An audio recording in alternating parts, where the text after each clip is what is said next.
श्री कृष्ण कहते हैं, आत्मा ना तो जन्म लेती है, ना कभी मरती है और ना ही इसे कभी जलाया जा सकता है। आत्मा अमर है, अविनाशी है। धरती पर महापापी कंस के अत्याचारों से लोगों को मुक्ति दिलवाने के लिए जन्मे भगवान श्री कृष्ण ने न सिर्फ इस संसार को आपस में प्रेम करना सिखाया, बल्कि कई ऐसे प्रेरणादायक और अनमोल सीख भी दी, जिनको अगर हम सभी अपने जीवन में उतार ले तो निश्चय ही एक सफल और श्रेष्ठ जिंदगी जी सकते हैं। इसके साथ ही श्री कृष्ण ने हिंदू धर्म के पवित्र ग्रंथ में श्रीमद् भागवत गीता के माध्यम से मनुष्य के जन्म मरण के चक्र की घटना की व्याख्या की है और मनुष्य को इस संसार रूपी मोह से निकालकर मोक्ष प्राप्ति का सूत्र बताया है।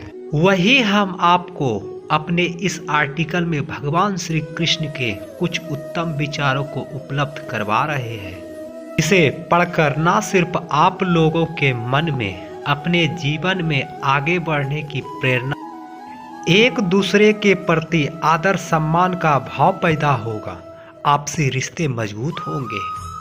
इसके साथ ही जीवन जीने की सही कला के बारे में ज्ञात हो सकेगा।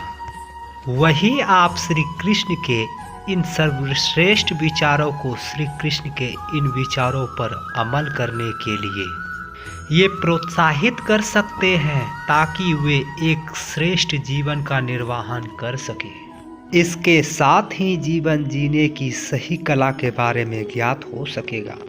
उससे मत डरो जो वास्तविक नहीं है, ना कभी था ना कभी होगा। जो वास्तविक है वो हमेशा से था और उसे कभी नष्ट नहीं किया जा सकता। जन्म लेने वाले के लिए मृत्यु उतनी ही निश्चित है जितना कि मृत होने वाले के लिए जन्म लेना। इसलिए जो अपरिहार्य है उस पर शोक मत करो। ज्ञानी व्यक्ति ज्ञान और कर्म को एक रूप में देखते हैं, वही सही मायने देखता है।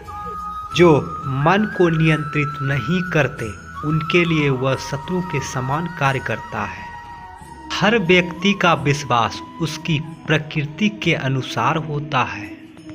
आत्मा ज्ञान की तलवार से काटकर अपने हृदय से अज्ञान के संदेह को अलग करके अनुशासित बनो। मनुष्य अपने विश्वास से निर्मित होता है। जैसा वो विश्वास करता है वैसा वो बन जाता है। इस जीवन में मनुष्य ना तो कुछ खोता है और ना ही कुछ व्यर्थ होता है। मन वो शांत है और इसे नियंत्रित करना कठिन है, लेकिन अभ्यास से इसे बस में किया जा सकता है।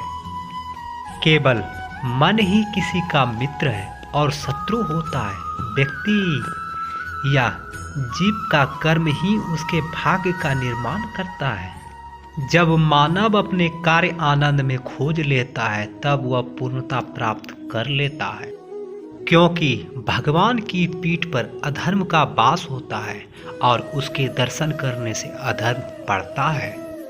जब काल यवन के पुण्य का प्रभाव खत्म हो गया, कृष्ण एक गुफा में चले गए जहां मुचुकुंद नामक राजा निद्रासन में था। मुचुकुंद को देवराज इंद्र का वरदान था कि जो भी व्यक्ति राजा को निद्रा से जगाएगा और राजा की नजर पड़ते ही वह भस्म हो जाएगा।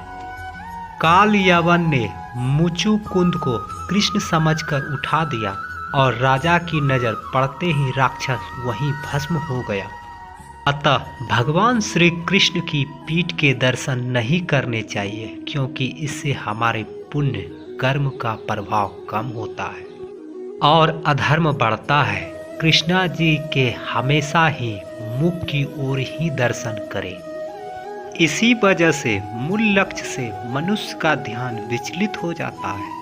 अतः आत्मा ना तो जन्म लेती है, ना कभी मरती है, ना इसे जलाया जा सकता, ना इसे मिटाया जा सकता है। अमर है, अविनाशी है। श्री राधे राधे, श्री राधे राधे।